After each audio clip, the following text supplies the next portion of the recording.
trauma can be different for people. No Mhm. matter how small you think your trauma is, your pain is valid, and I hope people look for appropriate therapy. Hi, everyone, and welcome back. Today, we're diving deep into the transformative topic how to heal your generational trauma and become a cycle breaker in your family. And if you've ever felt like you're carrying emotional baggage that doesn't even belong to you, you're not alone. Many of us experience the weight of generational trauma without even realizing it, and breaking free from those patterns can feel really overwhelming. Today, we are joined by Dr. Christina Michael, who is the founder and clinical director of the Cyprus Institute of Emotion Focused Therapy, where she splits her time in between seeing patients and supervising or training mental health professionals. Thank you for being here with us today, Christina. A real pleasure. Thank you for inviting me and for doing this such a meaningful work for our community. Absolutely. Let's start off by you briefly explaining to us what actually generational trauma is and how it gets passed through families. Sure. Before we say anything about generational trauma, I want to highlight that trauma. Also, I want to highlight that we cannot predict what kind of words can be triggers for people. So, if anything, if you feel that you got triggered by something we say today, please try to give space to whatever triggered you and try to be curious towards it. Just know. Wow, Christina, I love that you kind of put this out there. Absolutely, right? Trauma can feel so different to many of us. And at the same time, there is a saying that I think it's from Gabor Mate who said trauma is not what happened to you, is often in the silence of what didn't happen to you, what you didn't have, right? Absolutely, yes. And so I think we're talking about kind of complex generational trauma, complex, childhood trauma. And so thank you also for pointing out that if you feel triggered, please make sure you take good care of yourself. Sure. So you asked me what generational trauma is. Hmm. Uh, Generational trauma, also known as intergenerational, refers to the psychological effects of trauma that are passed down from one generation to the next, and it can occur both in a group or individual context. The term most commonly applies to groups who experience systemic or collective trauma, like refugee groups who flee conflict and pass on the psychological effects of war to their descendants. But it's not exclusively tied to group. The effects of traumatic experiences can also be passed down within families due to personal experiences such as abuse, neglect, or mental illness. In this case, the trauma affects an individual and can be passed on to their children. It occurs when the impact of a traumatic event experienced by one generation remains untreated and continues to impact the behaviors, the beliefs, the emotional well-being of subsequent generations through the narratives of their suffering, epigenetics, family dynamics, modeling and mimicking behavioral or emotional styles in the family. So, So if you would cut it down into a small example, then it's something like, let's use the refugee family. As a refugee, I can very rely on or relate to that. And sure. so it's something like your grandparents have been in war and they felt unsafe. So they felt very protective of the children and couldn't be emotionally available. And so maybe your mom or dad felt then, kind of lonely in their pain, unseen, growing up in fear, but not feeling validated in that fear.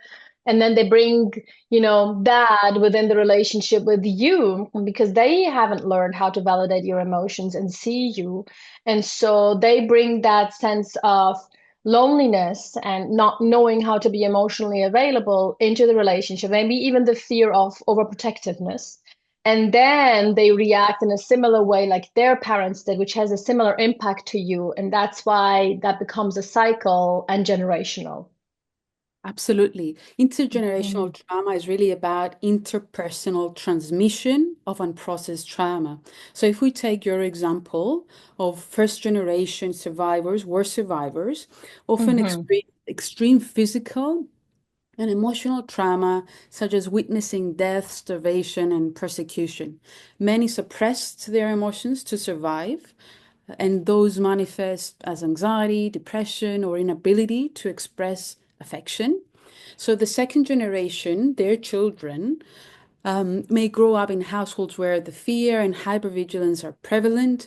They might inherit an acute sense of responsibility or guilt stemming from their parents' unspoken expectations or emotions, unhealthy coping, avoidance. Some studies actually show that these children are at a higher risk for anxiety or even Mhm. PTSD. I come from Cyprus. Cyprus went through war in 1974, and I very often see clients, the second generation, the children of war survivors, experiencing PTSD symptoms like nightmares of themselves being in war zones, and they haven't experienced war. So their children, as adults, they carry experiences almost as if they lived that experience themselves. And then we have the third generation, and even if those people have not directly interacted with the trauma, let's say the war, the grandchildren might inherit behavioral patterns or emotional responses, such as avoidance of certain topics, distrust of authority, or a strong desire to protect family traditions.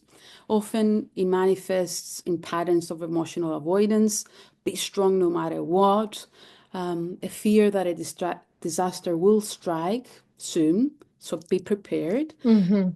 or dysfunctional relationships. So parents who have experienced terrible things may become, as you said, all uptight in the presence of their children or being overprotective. So to summarize, right?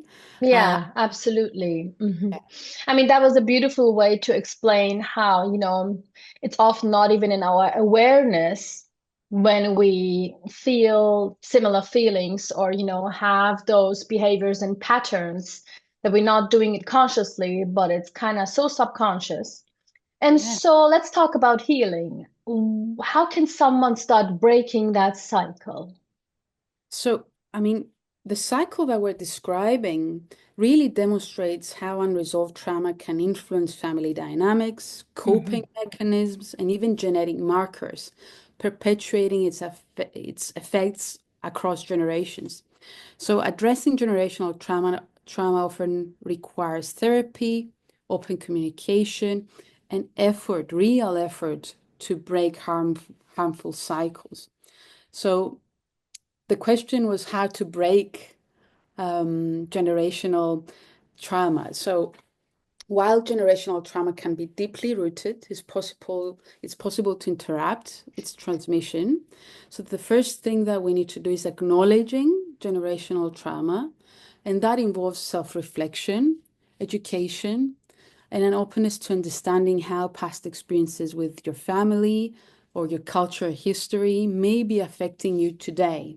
So it's really important to look for patterns or experiences that suggest that unresolved trauma may be present in your family or in your group or your community.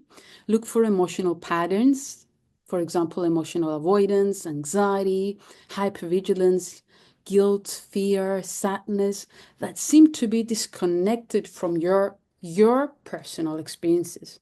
Even behavioral patterns, a need for perfection, or overprotection or avoidance. Look for any unspoken rules in your family, any family Hmm. norms that discourage emotional expression or avoiding discussing certain topics, for example. Any physical problems that you may be carrying, like chronic pain that could be tied to emotional strain. Um, so, for example, people seem to like examples. So, fathers who have experienced the emotional absence of their own dad Hmm. may become all uptight in the presence of their own children because they may not be able to open their heart, be affectionate towards their children, and so on. So they transmit this unspoken rule that maybe males cannot be affectionate, for example. So Hmm. we don't touch each other, right? Hmm. Speak to me, you can see me, but we don't touch each other. So the Yeah. the first part of healing is really to acknowledge Mhm. that I shut down, I dissociate, I armor up, and something that I react in a way that doesn't feel right and it doesn't feel like me, right? So, Absolutely. Yeah. I mean, that's what you said, right? And I love the way you said, be aware of the unspokenness of what's happening, in the family. And the father might not say, I'm not going to get close to you. The father might not say, I'm not going to give you affection. Right? But and the message that is being sent through the uptightness makes the child feel I am not available for you, and maybe leaves the child feel then you don't matter to me, or leaves the child feel lonely. And so being aware of when I get uptight, when I struggle with intimacy, when I may be tied up and my partner gets too close to me, right? And absolutely. to be aware of all these patterns that we definitely also bring into our adult relationships. And as a couples therapy, I can very much say that those patterns have a great impact, especially on our romantic relationships. How do I respond then to my partner's intimacy when I never received that intimacy? How do I feel comfortable in that? So, what you say, create a lot of self awareness about certain patterns that you're noticing by yourself that maybe leave you feeling uncomfortable, or you react to it in a certain way that you notice is not good for your relationships as well. Yeah. Yeah. So, both of us being emotion focused therapists, what could be some practical tips you can give from an emotion focused perspective? I always try to avoid that question Mhm. because it's difficult. I think the most difficult part of your healing is to actually acknowledge that what happened to you, Mm-hmm. trauma, right? I carry Mm, trauma. So in my clinical practice, that is the hardest part, right? To acknowledge and feel the impact of your trauma. Uh, mm. to feel Absolutely. that the times you are more up, that wounded child inside is activated, right? Mm, And when I was a novice therapist, I used to be afraid of triggers. But now I quite like to be curious about them. And mhm, what I found really impressive is that when you get treated, you end up, I wouldn't call forgiving, but kind of getting a sense, an experience of a feeling that I am treasured as a human being. I matter, right? I'm worthy of love. And that comes with a feeling of grief or what you didn't mm, have as a child, or what you didn't have in your relationship, or what you're missing out now because you're getting triggered. So it's really important to acknowledge that trauma and carrying generational trauma is not an easy thing. So acknowledging, be open about it, talking about it, creating a safe space to discuss past experiences with groups, with your family, can foster understanding in your healing. If that cannot happen, creating a safe environment where you can in your therapy, community support, strengthening your cultural identity, your identity within yourself, feeling that you owe it to yourself to heal, can provide real resilience and regulation to really work through the trauma. mm. So, But as far as I understand you saying is there are two important steps involved in this. yes. Three. Number one, allow yourself to really acknowledge that this is trauma.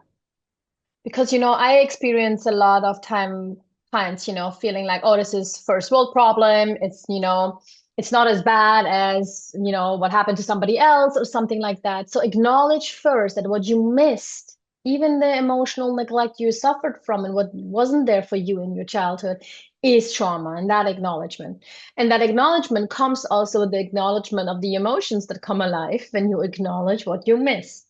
And some of those emotions bring up also a sense of grief of what you didn't have. So also allow yourself to grieve what you didn't have, because what you didn't have was valid to you, right? And and find a community, a place where you can acknowledge and talk about what happened, what you missed, where you can express, those emotions that are connected to what you missed and didn't have, and allow yourself to grieve that and be aware of that it matters because you matter. And that's also important part. Work on the sense of I matter. Yeah, absolutely. I mean, we used to think about trauma Mhm. as a huge thing, like a war or something. But unlike how we initially thought of trauma, in recent years, we come to acknowledge that trauma actually is, in fact, very common. Life-threatening illness or serious injury, Mm. childbirth, suicide attempts, domestic violence, neglect, Mhm. attachment trauma. So, emotional, physical, sexual abuse, religious trauma, overly Mhm. strict upbringing. So, trauma can be one event or many events, and it can be passed through generation if it's unprocessed, Mm. whereby universal needs are being violated. And I want to highlight that there's not such a thing as small trauma or big trauma.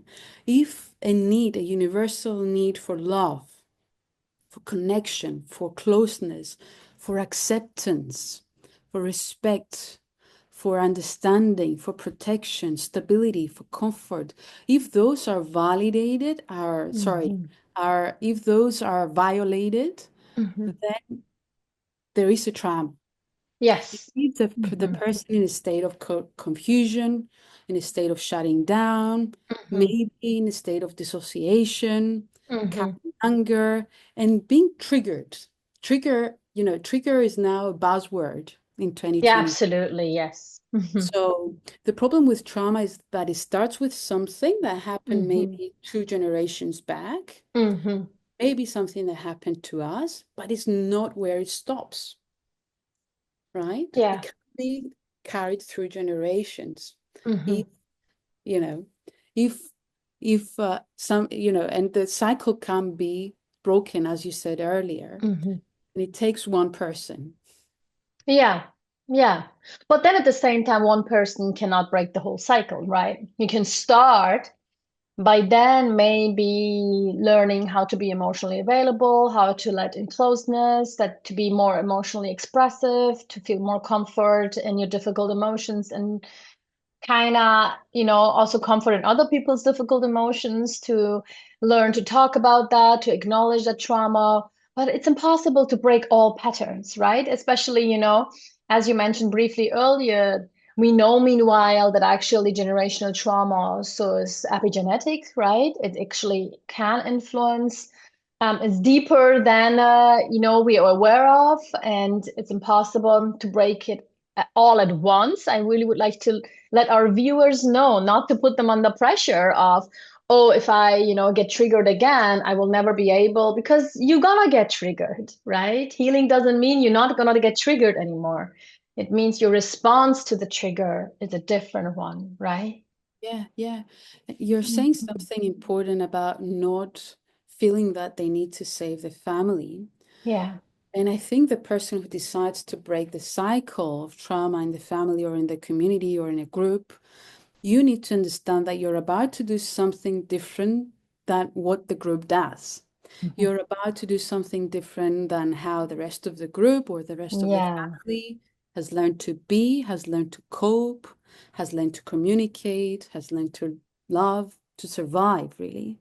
So you need to That's so understand. powerful what you're saying. I love that so much. Absolutely. Hmm.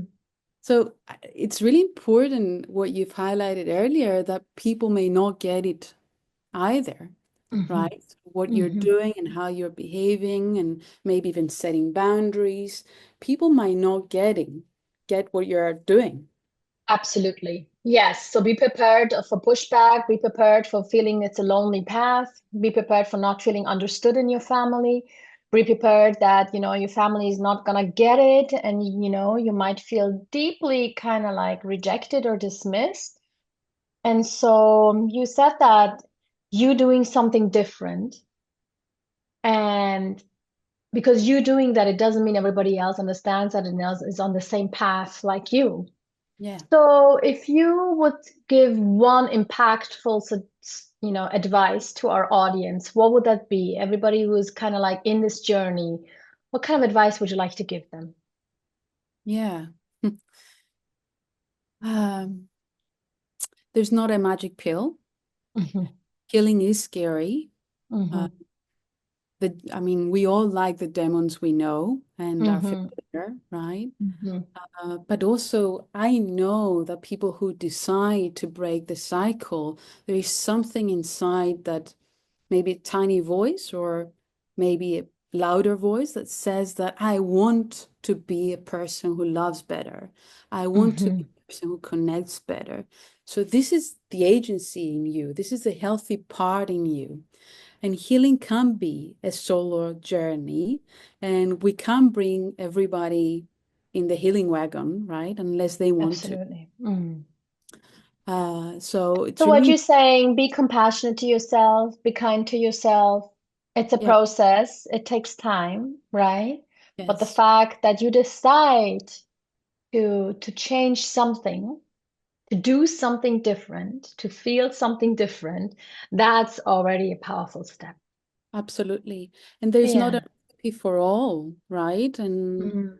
it's a real dilemma in how you need to react or sorry interact with your Hmm. community or with your family and what you're needing. So it's a very personal journey that you need to do with a specialist, right? Yeah, Sometimes. absolutely. This is a topic I could talk about, for hours, Christina. And unfortunately, our time is almost over for today. And I love the way you really let our audience know, take it easy on yourself. Don't compare yourself with other people, maybe trying to break the cycle. And you're already brave enough to be a cycle breaker, right? Yeah. And you will feel different because you are doing something different than the other people, than the rest of the Hmm. group, the rest of the Hmm. family, the rest of the Hmm. community. Hmm. That is the whole point of it, right? So it's really important to take care of yourself, um, to get the appropriate support, personalized support. Um, Hmm. and your healing begins with you and is really our responsibility and acquiring a sense of this was not okay or this is not okay and I want Yeah. more from my life. It's really important. What a beautiful way to finish this interview for today. Thank you so much, Christine.